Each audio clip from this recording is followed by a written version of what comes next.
Today, I've got a special treat for you, all right? So we've got the first ever rent-to-rent app, the Creative Cashflow Plus app. And there's a section in there called Ask the Experts, where people, members of that community, can ask me any question every single day and I get back to them. I'm active on it every single day. And what I've decided to do is take five, we'll do 5 recent questions that have been asked and I'll answer them right here live in the YouTube channel. Sound good? Stay tuned. So let's take a look. Let's see. Anna. So Anna says, unexpected viewing help. So she's talking about the particular property. I've got a viewing tomorrow on a potential 6-bed HMO, but I'm super nervous. What do you reckon? I'm super nervous about the viewing. Am I going in over my head with this one? Please help. So Anna, the thing is with viewings is you need to just take your time. So the common misconception is that you need to go to these viewings and have all the answers and all the sell and, really lead. And the opposite is true. All you're supposed to do on the viewing is take a look at the property and get to know the vendor or the agent. That's all. Okay, nobody's expecting you to have an offer right there and then. So all you're supposed to do is take your time, ask the right questions. How long has the property been let? What's the ideal tenant? What are you looking for? When's it available from? Are you planning on doing any works to the property? And then right at the end of the viewing, you just want to say, do you mind if I take a quick video for my clients, go around, take a wicked video and upload it in the app, and then I will feed back and guide you through that absolutely. So big shout out to Anna on that one. Let's have a look. We've got Watford 4-bed viewing from Jake. Jake says, just viewed a 4-bed terrace house in Watford, beautiful property, 3 big rooms. The issue was the landlord, husband and wife, was very cold, didn't wish to engage in conversation and wasn't pleased about me wanting to video. So look, no pain, no gain. And rent to rent is not for everyone. So the key thing here is knowing when to walk away. And as I always say, do not force the deal. There's only so much you can do. So dig and find out what's going on, but if they're not being friendly, then just move on, Jake.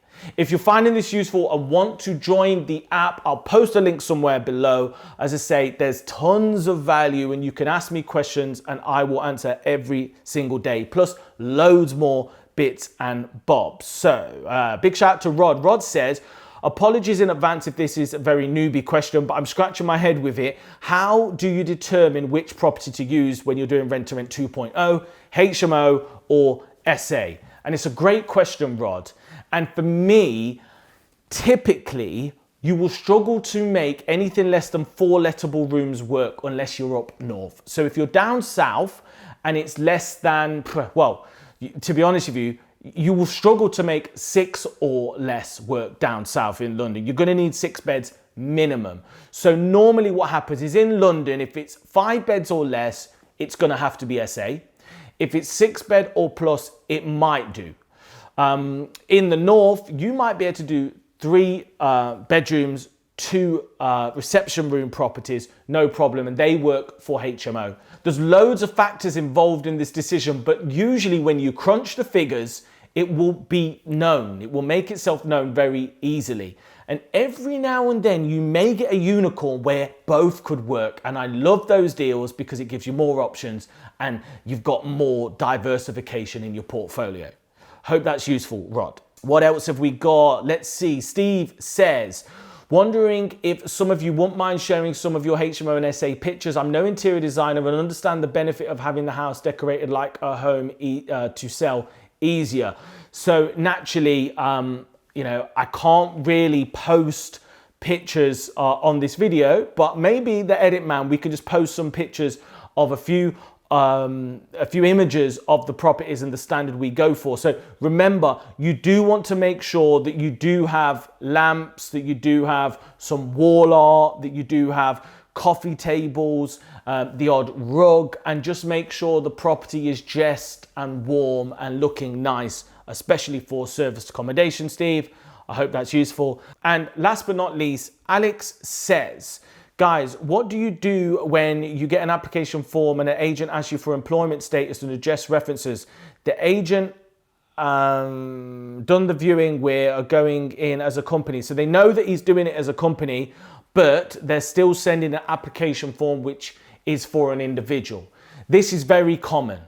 So not all letting agents are set up for company let. So when you put an offer in and they say yes, they're going to send you an application form, and a lot of the questions will not be relevant.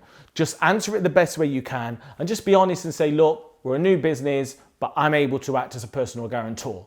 So if you can't show earnings in the business, just put your earnings in your personal name.